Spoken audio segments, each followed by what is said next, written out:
Hay bailarines que hacen cosas dificilísimas, pero no te dejan nada. Y hay otras que caminan una baldosa y no te los olvidás nunca en la vida.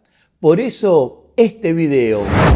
Bailan mejor, pero emocionan menos. Seguid hasta el final. Mi nombre es Gustavo Bensé-Crisabá y hoy te quiero compartir un tema más revelador que descubrir que nunca debes comer eso que se mueve en tu plato.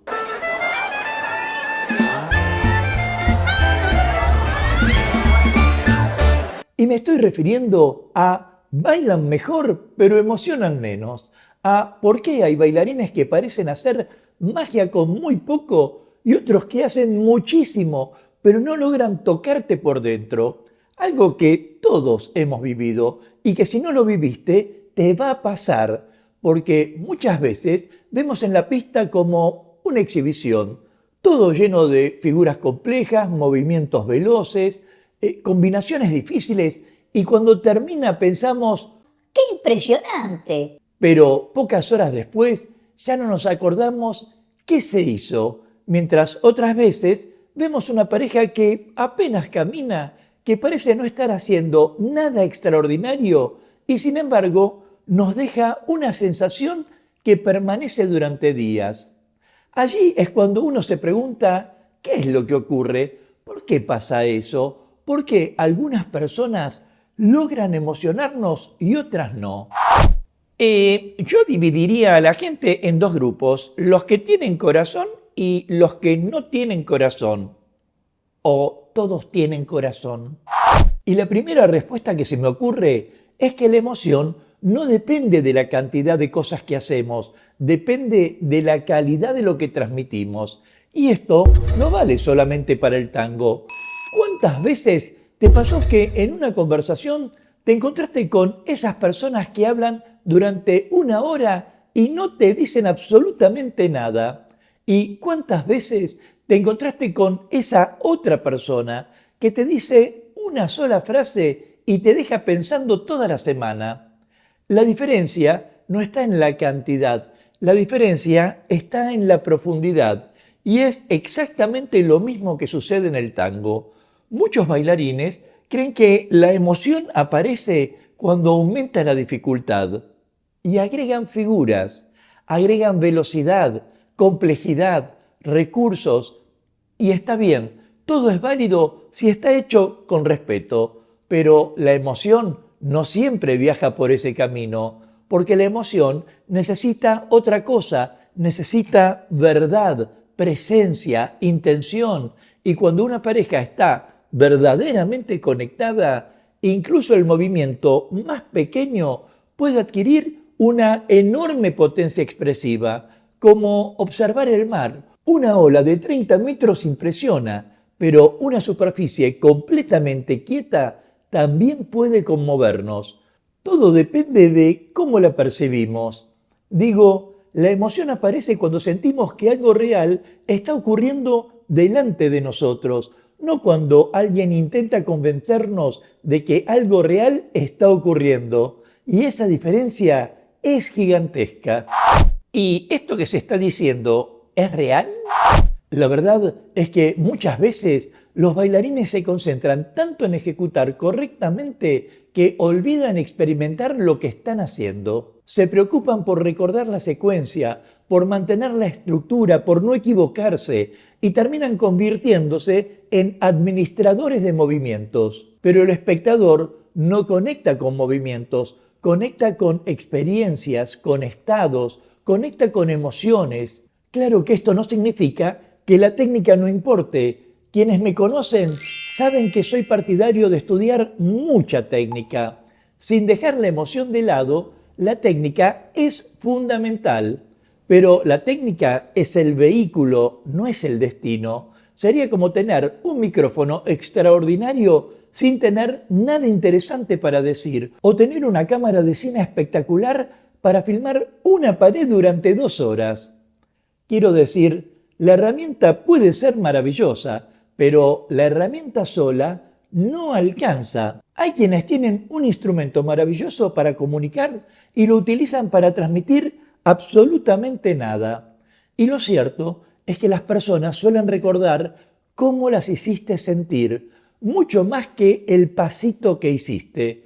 Por eso, algunos bailarines permanecen en nuestra memoria, porque generan una experiencia emocional. Nos hacen sentir parte de algo, nos hacen sentir que estamos observando un diálogo auténtico, no una demostración. Y si profundizamos más, diría que otra razón por la que algunos se emocionan y otros no, tiene que ver con la música, porque el tango no es una colección de movimientos, es una conversación con la música. Y cuando esa conversación existe, se nota, aunque nadie puede explicarla.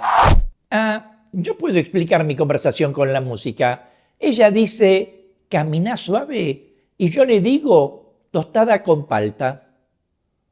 Bueno, nadie es perfecto.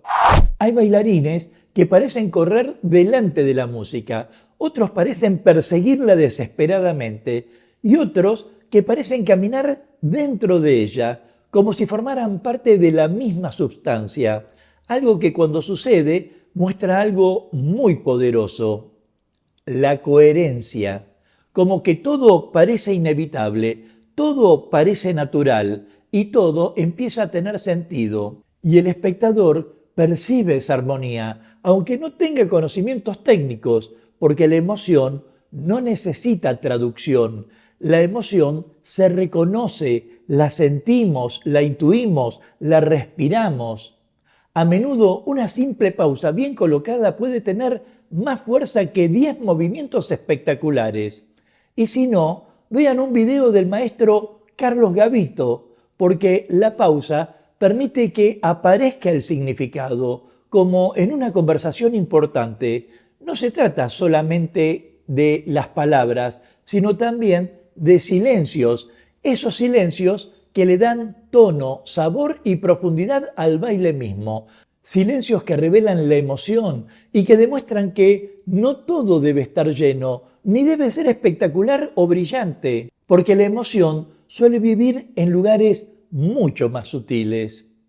Y también hay otro punto que me parece muy importante, la vulnerabilidad, porque las personas conectamos con aquello que percibimos como humano, no con aquello que parece perfecto. La perfección está bien, genera admiración, pero la humanidad genera emoción y allí sentimos cercanía, sentimos una identificación y descubrimos una verdad.